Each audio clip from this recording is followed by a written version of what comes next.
Welcome to the Movies and Stuff Minnesota, everybody. I'm Dan, and joining me is the man who is betting it all on Homeland to win the Emmys, Abe.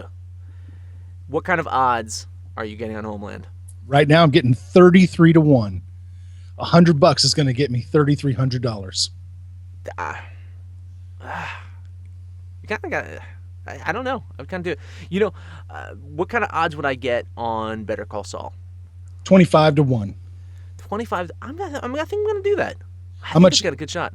How much are you going to throw down? I guess I'll do 50. 50. All right. So pull in 1250. Yeah. Are you really going to do it? Are you going to join the club? No. I don't think I could ever bet on. Could you ever bet on something like the Emmys, like an awards show? I probably couldn't. Right? Yeah. I can bet on a lot of things. That's just a little difficult for me to wrap my head around. Yeah, I don't have it in me to gamble. I it would just drive me to drink, and literally just drive me to drink. And it's funny. Speaking of drinking, see, I'm the master of segues here. I would like to think I'm the master of segues. I saw this great meme about Andre the Giant the other day, and I've never seen it before. But apparently, Andre the Giant once drank 156 beers in one sitting. Holy shit! 16 gallons of beer. That's amazing. That puts Wade Boggs to shame. It got me thinking. I enjoy a beer from time to time, and the most beer I've ever drank in one sitting was 22. You hit 22? I hit 22 in one sitting. That's 14% of what Andre did. Holy shit. What about you? What's the most beer that you've ever drank in one sitting? 18. 18? Yeah, I got to 18. That's a good amount. It is. What kind of beer was it? I was just like Miller Lite, as I recall. It was nothing. Wasn't anything, delectable. It was just an all-day kind of affair. Felt so bloated and so gross afterwards, though. Didn't do that again. Yeah, you're not much of a beer drinker, are you? Yeah, and honest to God, right now, at this stage of my life, I'm not much of a drinker, period. Right. Yeah. I go the other way. You go down, I go up. Not necessarily. I do both, man. You know me. I drink a lot of coffee. That's true. Yeah. I drink a lot of coffee. I drink a lot of espresso. Like today, I had, 8 shots of espresso and a cup of coffee. Very nice. Yeah. So you need it. You're basically Goldfarb from Requiem from a Dream. You take the blue pill in the morning. Let's not talk about ass to ass, though. Okay. Well, speaking of ass to ass, let's talk about Comic-Con. Good segue, man. Terrible segue. That was one of my worst. I think it's fitting. I want to talk about Comic-Con, especially the trailers, because a lot of trailers and footage came out of Comic-Con. And I think the big stories out there, Batman v Superman, Suicide Squad, XMen Age of Apocalypse. Those are the top 3. I think those are the 3 main ones, right? Is there something else I didn't mention, Star Wars, that did it for you, maybe? I like that Star Wars video, but it really didn't do anything. No, it was cool. Again, I'm there. I've said it before. I'm there. I'm seeing Star Wars. Yeah. I don't need it. I don't need the excitement. I don't need to see anything more. I'm there. Disappointed or not disappointed, I'm there. Like it's Star Wars. I'm there. So anything that they showed, whatever. What about you though? What, if anything, excited you out of Comic-Con? Honest to God, that Batman v Superman trailer is what excited me the most. That I was kind of on the fence about Batman versus Superman, to be honest. I was like, well, it might be okay. That trailer upped my excitement level big time. It seems very clever how they tie everything together at the end of Man of Steel into this movie with Bruce Wayne in the city. Mm-hmm. They did it so well. Somebody had a GIF up on one of the movie sites that compared Zod's eyes, shooting the heat ray inside the building, to exactly what Bruce Wayne sees outside the building. Amazing. And just move for move, it matched up perfectly. It's fantastic. And of course, it's going to strike a chord with us here in the States of that type of imagery. And seeing Bruce running into that. You know, it might have at one point, but every freaking movie is blowing cities up now. I mean, when a goddamn Star Trek movie is demolishing cities, I feel like it softened the message.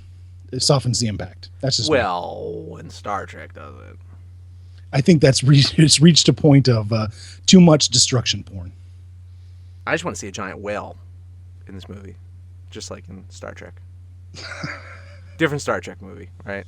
I'm mixing up Star Treks. There you go. I loved Batman v Superman. I thought it was a great trailer. I thought it was fantastic. I also enjoyed the Suicide Squad, and I know they were almost pressured to release a clean version of it after the shaky cam phone cameras. I mean, who the fuck doesn't have an iPhone anymore? Like, that looked like it was recorded on like a razor phone.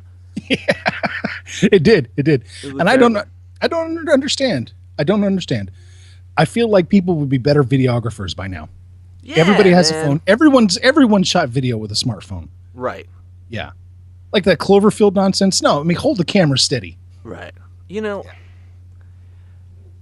and the whole point of them feeling pressured to release a trailer because they didn't want the film misrepresented. What the fuck did they think was going to happen? You put a film. You got it. You got to like have people check their cell phones, pat them down. Like, if you catch someone with a camera or a film, you just stop the footage. If you really want to contain it, these people don't want to contain it. No, they don't want to contain it. No. I'm not going to slip my tinfoil hat on and say they may have released it anyway themselves to generate hype. But come on now. For them to say that they wanted to give the Comic-Con audience something special. Yeah. They deserve it. Those people deserve it. Yeah, they deserve it. And nobody else does. Nope. Yeah. People that work. You wait people. Yeah. I don't care if you work 50 hours a week. You don't deserve to see this. Well,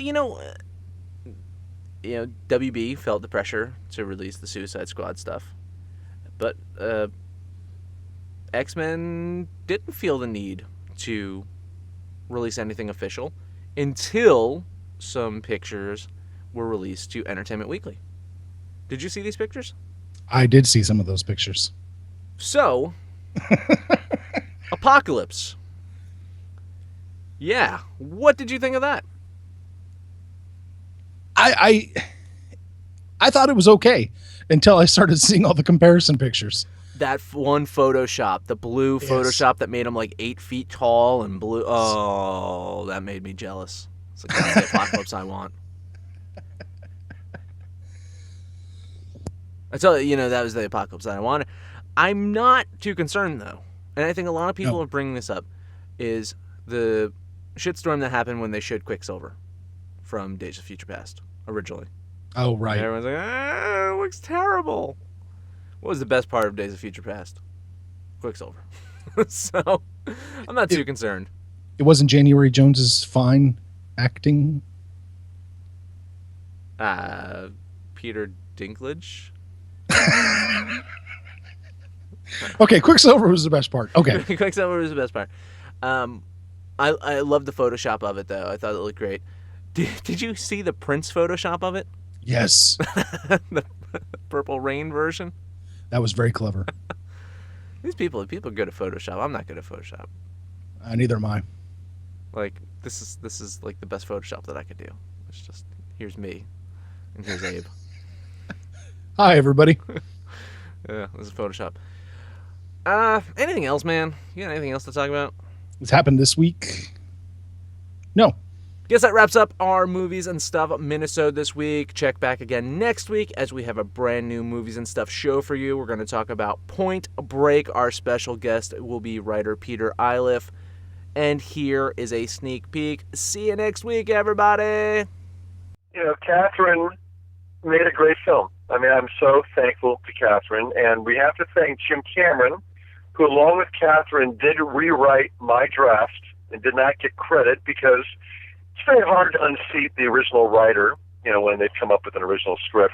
But, having Jim's input on that script basically turbocharged it, kind of made it less of a character piece and more of an action film. And the film that people love to this day. So I'm very grateful to Catherine Bigelow, very grateful to Jim Cameron.